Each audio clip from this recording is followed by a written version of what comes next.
sorry comment is not option လုပ်မယ်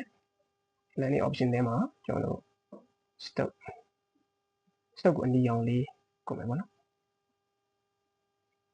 okay အနီရောင်လေးကုန်ပြီးရင်ကျွန်တော်တို့ sonnet လုပ်မယ် create လေးရပြီးတော့မှကျွန်တော်တို့ကဒီကောင်ကို shadow ပေးမယ်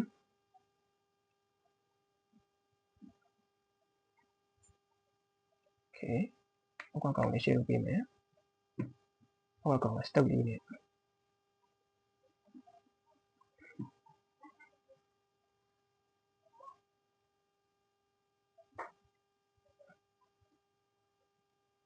okay ဒီကောင်မှလည်းရလို့ပဲဒီကောင်ကြတော့ကျွန်တော်တို့စာလားအနီရောင်သုံးမယ်ပေါ့နော်ဘာလို့ဆိုတော့ဒီနေ့လေးစမ်းလေးဖြစ်နေအောင်အဲ့တော့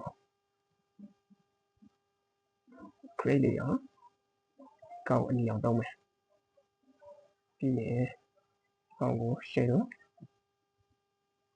ထည့်မယ်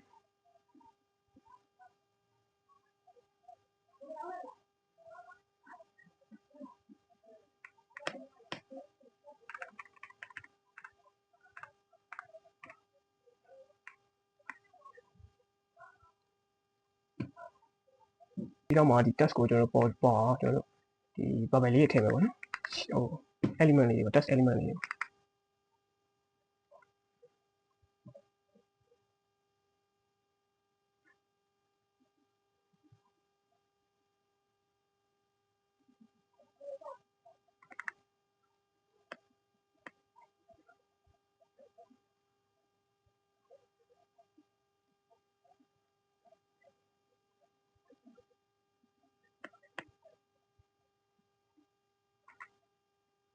โอเค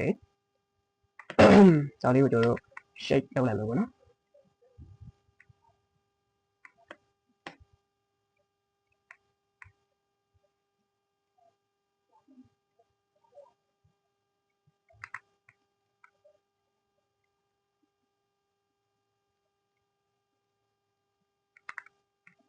โอเคကျွန်တော်တို့ဒီမှာ text color ကို text color အဝါထည့်မလားတော့ဘူးเนาะအကုန်မကြိုက်တော့အဝါထည့်မကြိုက်ဘူးပေါ့ဗျာအဝါကျွန်တော်တို့ color overlay နဲ့အနီရောင်ပြထည့်မယ်ပြီးရင်ဒီ တက်ကိုလည်း color overlay ကိုဖြူထားလိုက်မယ်ကောင်း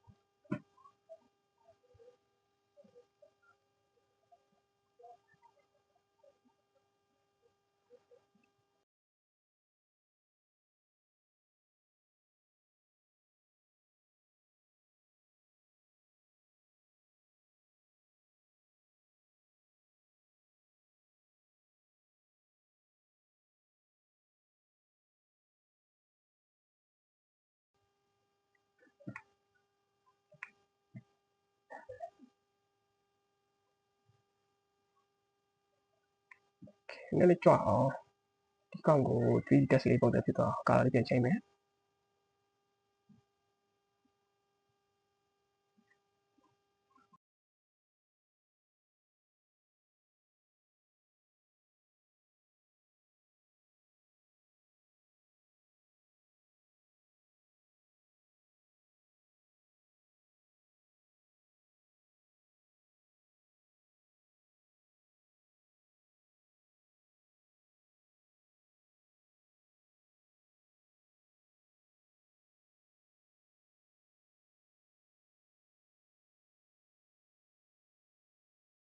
တဲ့တော့ကျွန်တော်ဘာလို့အောင်မလဲဆိုရင်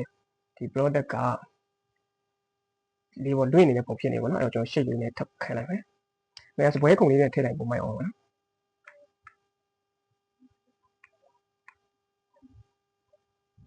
shape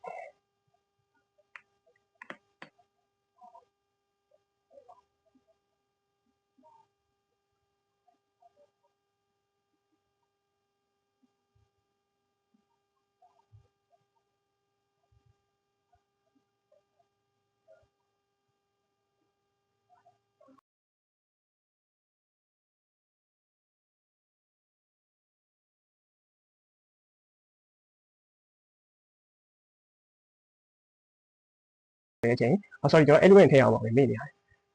ဒီ element ဆိုရင်ကျွန်တော်တစ်ခါလေးပို့ပြီးသားရှိတယ်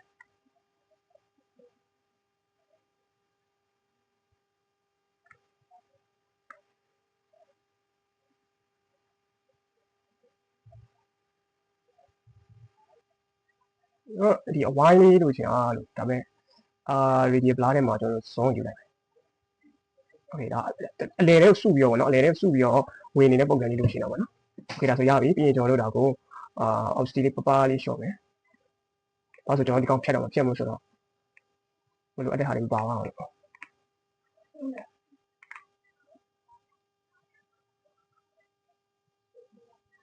โอเคဒါဆိုတော့ကျွန်တော်တို့လိုချင်တဲ့ဟာအဆင်ပြေသွားပြီနော် perfect ပဲပေါ့ control order e နဲ့ပေါင်းလိုက်မယ်ပြီးရင်တော့ blur ထဲမှာ KCM blur လေးထည့်လိုက်မယ်ပြီးတော့မှကျွန်တော်တို့ခုနက save လုပ်ခဲ့တဲ့ဟာကိုမှထည့်လိုက်မယ်ဒီ control ကျင်နဲ့ပွားထားပြီးတော့ပြန်ထည့်နေရတယ်ပေါ့နော်အဲကျွန်တော်ကတက်တက်ကြီးတော့အချင်းကုန်ခိုင်းပြီးတော့လုပ်နေတာပြီးရင်ကျွန်တော်တို့တော့ကို step လေးထည့်မယ်ကျွန်တော် share လို့ထည့်မယ်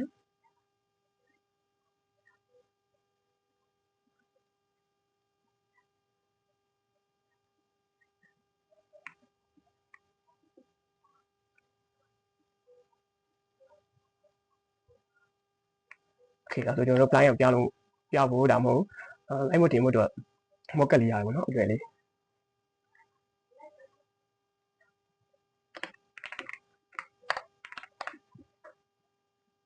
โอเคဒါတော့ကျွန်တော်တို့ sketch ကနေဒီ sketch ကနေကျွန်တော်တို့ဒီလို sketch တစ်ခုကနေဒီလို design တစ်ခုကိုဒါအမြန်ဆုံးနဲ့အလွယ်ဆုံးပြပြသွားဖြစ်ပါတယ်ဆုံးဖြတ်ပြီးကျေးဇူးတင်ပါတယ်